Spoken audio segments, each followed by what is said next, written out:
Hey guys, Kingpin Light here, and it's finally here. My ranking video for the Skull album. I'm going to be ranking every single one of the songs on the album in the order that I think they place and what I found the best and most enjoyable to listen to. And I'll be giving the reasons why in each of the selections, as you'll see down in the video.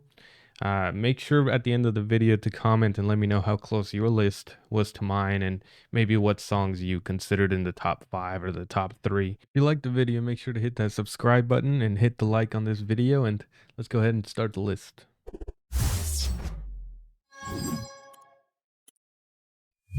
At number 18 and at the bottom of the list, we have Voice Memo. Now, this was an easy pick as seen as it's the only non-song on the album.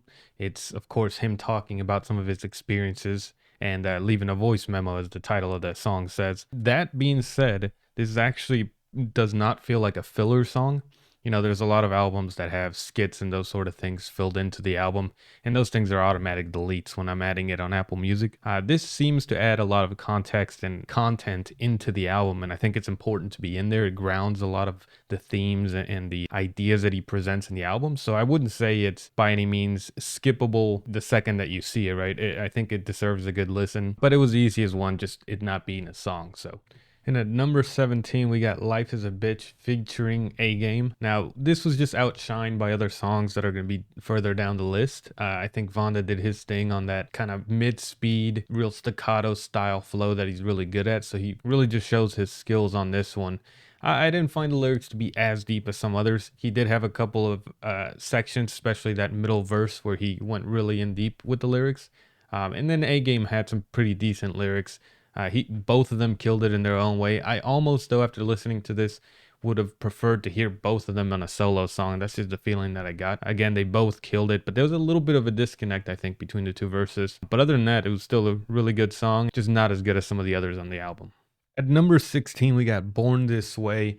Now, some of the great things about this song was that sample in the back, that singing. I couldn't tell if it was a male or female voice. It sounded a little bit synthetic, but whatever effect or whatever, it just sounded really, really great. Another section that I really loved from this song was that whisper rapping that he did.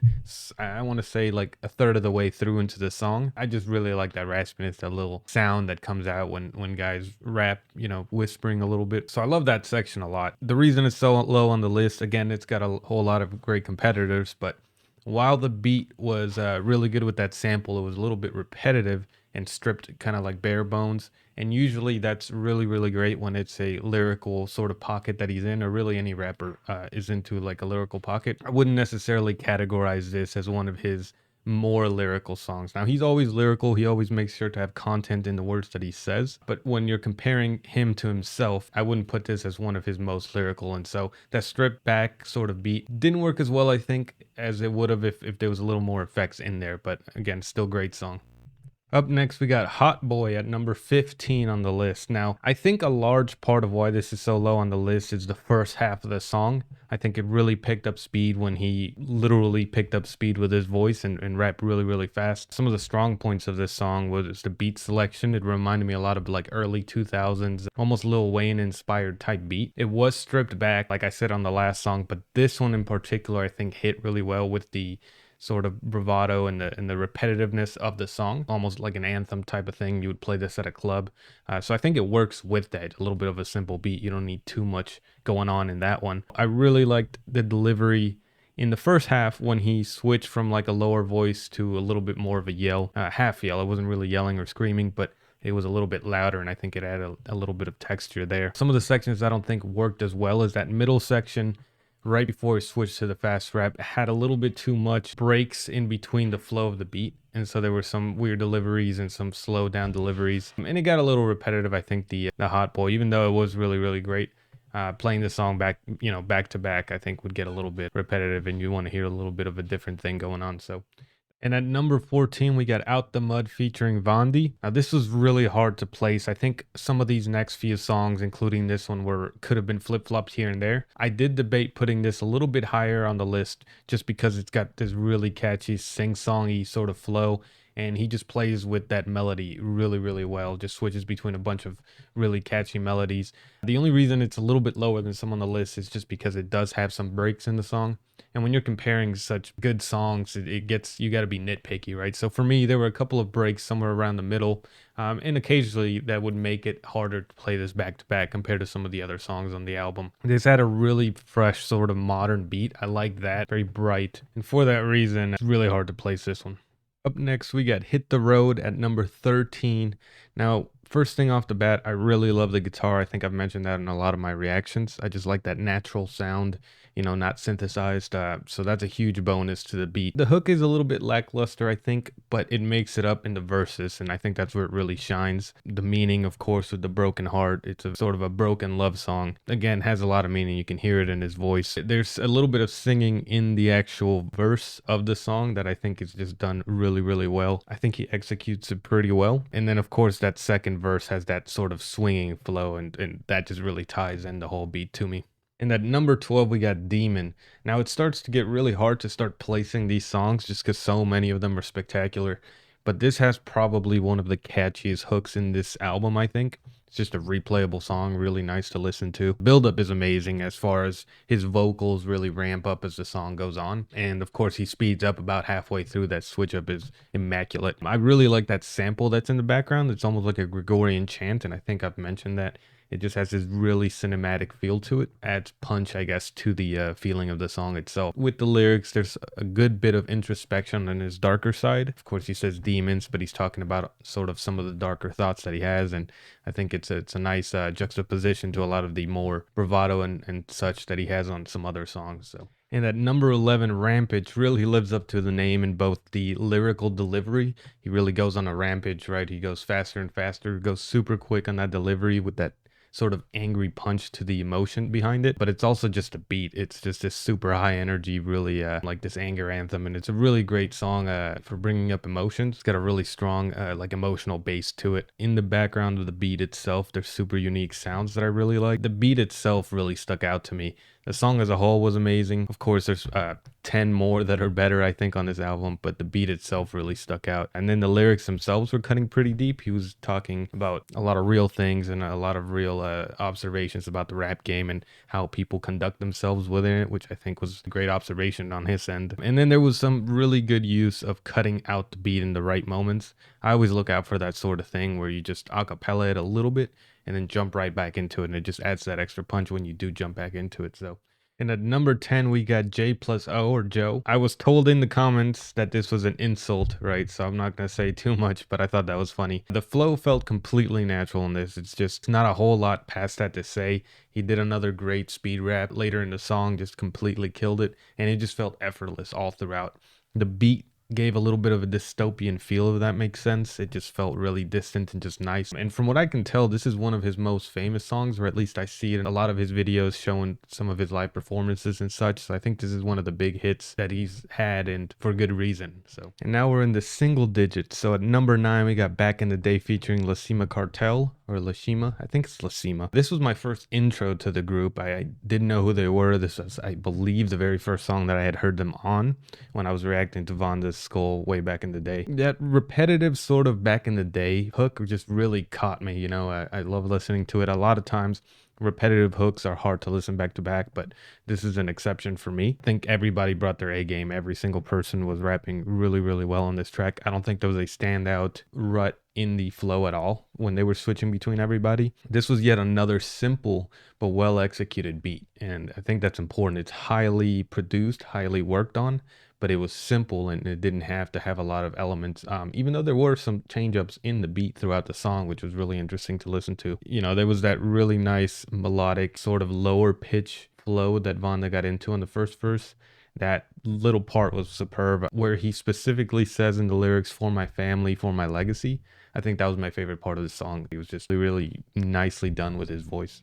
Next up, we got number 8, Nothing to Lose. Now, let's just shout out that amazing piano playing. That really made the entire song for me. This beautiful melancholy like sound to it. And with the lyrics and with the name of the song, it really feels like a weight's being lifted off his shoulder almost, of him accepting his fate, which is really sad, but at the same time it's like it feels freeing, and that's how the song sort of portrays it. His singing was incredible. I think in this song he really showed his range, something that he hasn't shown a lot in other songs. Gotta say, it's one of the songs that sounds closest to R&B coming from him.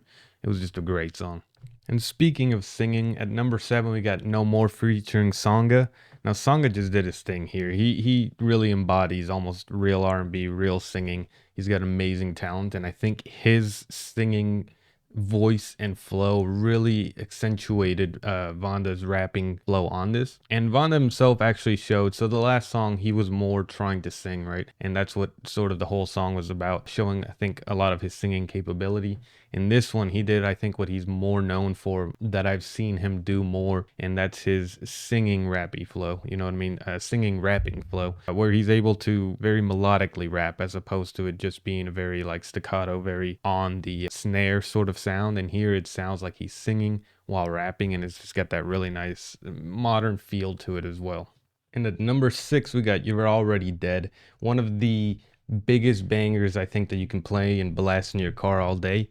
It's just a super raw, almost trap style beat that it has. He's got this really angry delivery, but mixing it with sort of a melodic flow, which is really interesting. It's got this angry melodic hybrid that I don't think I've seen very often, so it was really interesting to listen to. It almost sounds like in certain parts of the song that he's gritting his teeth as he's rapping. Adds a whole nother layer of rawness to the song. Yeah, it's one of the absolute greatest, I think, for blasting in your car in this album. It's just super dope. And this is where it gets even harder to start placing these songs. At number 5, we got Wooden Box. Oh man, this song is just one of those songs that you just feel. It's really hard to put into words, but I tried my best. So the beat here, S tier. I think that beat set the entire mood. It really created an atmosphere and gave it this really haunting sound that I think it was just amazing. Like I said, you just kind of want to sit back and absorb it, just feel it, where it's kind of hard to put into words. But on top of that, right, lyrically, he's adding this really somber look at some mental struggles and some issues that you may be coming across, specifically losing friends, loved ones, that sort of thing, just from the struggle. And it's called Wooden Box, right? It's almost like he's putting himself in a coffin of sorts. His delivery, again, I've said this before, but that whispering, that real soft but hitting the syllables sound and flow, I really love that. I think it even accentuated that beat even more and just gave it that extra feel of like just haunting, you know what I mean? This was a really hard song to start placing. The top 2 are runaways, I think, but 5, 4, and 3 could have been placed in any order. And let's not forget that female singing voice. I'm not sure who that is. It didn't have a feature. I wonder if it's is it Sophia Cow? I don't know if it is, but I know she was on this album, right? And I haven't seen her name credited, so I wonder if that's her. I'm not sure, but that singing was amazing as well. And again, it just completely fit the theme of this song.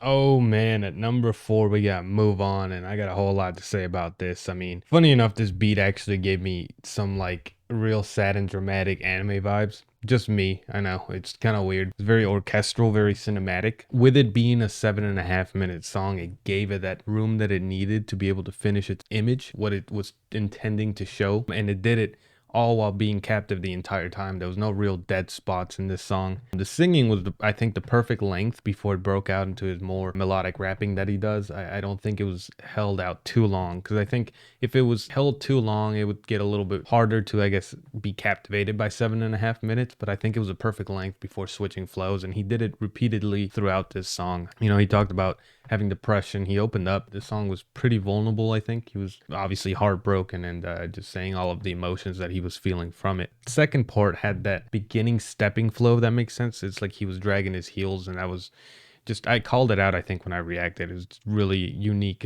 flow that he was using on that second part. Yeah, and then of course, let's not forget the part where he just completely broke out into like a louder singing and just really pouring his heart out into the song. I think this is definitely not a song to miss, so. And now we get to number 3, Mama featuring KmengKhmer. I believe I'm saying that correctly. KmengKhmer. First of all, I love the traditional instruments. You guys know that it had that really traditional Cambodian sound that I've come to know from other songs that you guys have shown me. This was my first intro to the duo as well. I remember listening to it and I was like, that sounds like two guys. I thought it was just featuring one guy, but it was really, really good. I think they absolutely killed it alongside VannDa. Not only were they doing their own thing, right? Like the rapping, that little 3-point flow that he did right in the beginning or somewhere in the middle of his verse was absolutely amazing. But then the singing, right, was just on that level that I would call like true R&B. It almost gave me some early Weekend vibes to it, and they stuck to the point of the lyrics, right? Like a lot of times when you have featuring rappers, they sort of just do their own thing and kill it, but everybody's just doing their own thing lyrically. Everybody here stuck to the point, which was another added bonus, right? The entire song was just super nostalgic feeling. It was really bright too. It's almost a palate cleanser after listening to a lot of the heavier and darker songs that he has on this album. It was just sort of that little breath of fresh air after dragging it in the mud, so to speak, running through all these emotions and depression and stuff. I really could listen to this song all day. Like I was just listening to it right now to get some notes down, and I was like, yeah, I'm going to listen to this again once I'm done with this list. But yeah, this was really good. I got to point out specifically, I loved the flow VannDa did when he was following the xylophone. I don't know exactly where to point at it, but somewhere in his verse, in the first verse, the xylophone was banging away and his flow was matching it, and it just linked up super, super nicely. So now guys, before we move on to the final two on this list, if you guys want to support my channel in any way and have a few dollars to spare, I actually started up my Patreon. That can be found in the description below. I'll be uploading video there a little bit earlier than I do on YouTube, and having, of course, ad-free videos and a couple of other benefits. But no worries if you don't. All of the content will still be published on YouTube no matter what. So there's not going to be hidden anything behind a paywall. It's just if you have a little extra, you can go support the channel. Anyway, on to the final two.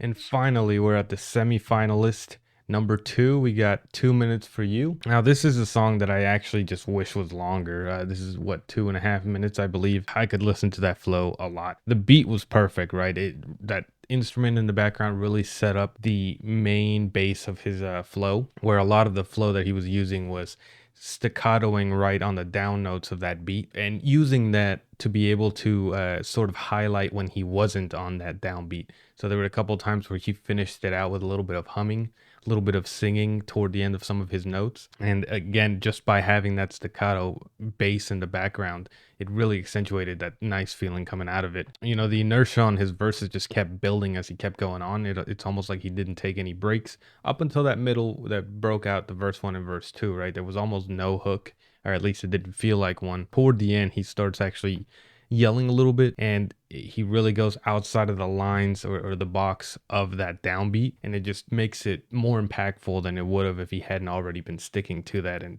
altogether, it was just a super highly well crafted and well executed song, and yeah, I would have loved this to be even longer. And we're finally here, ladies and gentlemen, and everyone in between. We're at number 1.